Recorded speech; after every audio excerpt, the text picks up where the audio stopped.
We're talking to Ms. Siddiqui and Mr. Herman, and the topic is the State Department of Education and Literacy in the state of Tennessee. And of course, during this last segment, Ms. Siddiqui and Mr. Herman, let's give the two of you an opportunity to talk about some of the things that you wanted to talk about, or that you made up your mind that you wanted to talk about on your way over here, and to make sure that you don't leave feeling that somehow you didn't say what you should have said. Let's start off with you, Mr. Herman, to give you an opportunity to do that. One thing I think that's new at the department that's going to make a big difference is our Electronic Learning Center, and there will be many different things on there. There will be PowerPoints with instructors talking on it. There will be videotapes. There will be any kind of assessment things. Anybody can access it, teachers and parents and State Department personnel. And I think that, for example, if a teacher is having trouble maybe teaching phonics, for example, there will be something on there that they can go to and look at.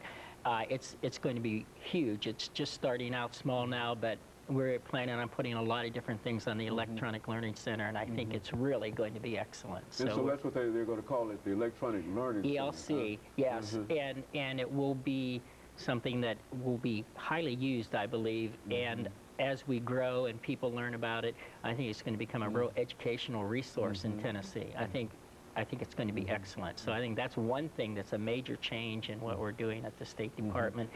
And as Tabitha said, you know, it's because of the financial crunch, we can't travel as much as we once were to go into the schools. We do some, but we are certainly limited. But this kind of thing will certainly help in that area. Also, with the coming of online courses, and you know, that's a wonderful way to learn, a wonderful way to do things, and so online courses is another way that we have to work with it, and that kind of thing electronically, you know, internet we, as we move into the 21st century, we're going to be doing more and more of that anyway, just not because of the financial crunch, but yes, just because it's a way to do it. Right. The nation is going. The nation is going that way, right? And we will too. And it's a good way to get good professional development into communities that are remote, that you know it's hard to travel to them. And I think that is a major change in what we're doing at the State Department right there. The ability to now reach them in a way that you've never been able to reach people before. Yes, and it's very exciting. Even those who might not be literate, they can still hear and watch and do that and thereby even become literate. Yes, yes.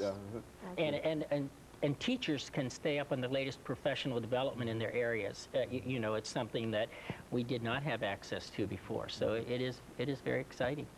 So in a real sense, Mr. Dickey, you think all of these things bode well for the ability to be able to raise Tennessee from the bottom 1/4 perhaps to at least the top 1/4 of the nations in the states in this nation with a good literacy program. Is that what we're trying to do? Absolutely. Trying to move us upward.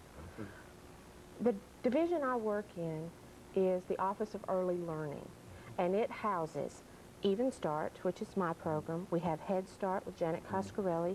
We have School-Based Support Services with Jan Bushing, and we have Connie Cascia, who is the pre-K director. All of these components are crucial, and they are all doing well. Some of us are doing better than others simply because of the funding crunch. As a matter of fact, Even Start itself has lost money in the last 3 years, but that does not keep us from trying, and that does not keep families from succeeding in any way. Well, what about volunteers? I don't think we hear enough about people who are willing to volunteer in order to assist you in doing what you're trying to do. I'm sure that there ought to be a large number of people, even watching this television show this morning, who would like to volunteer and help you do what you're doing. Do you find that you could use additional people in the Even Start program? Always, always. And we have people who come in to do that. Okay, we find retired teachers.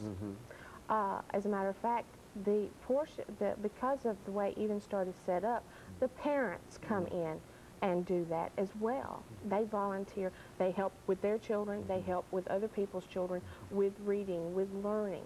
And that's what the whole point is, to bring the family together to make a stronger whole, because when you have a stronger family, you have a stronger society. You know, and so, Mr. Herman, you say that the state of Tennessee is really on the move over the last 5 minutes that we have. Yes. In terms of trying to improve literacy throughout the state. Yes, absolutely. I think that you'll see big changes very quickly here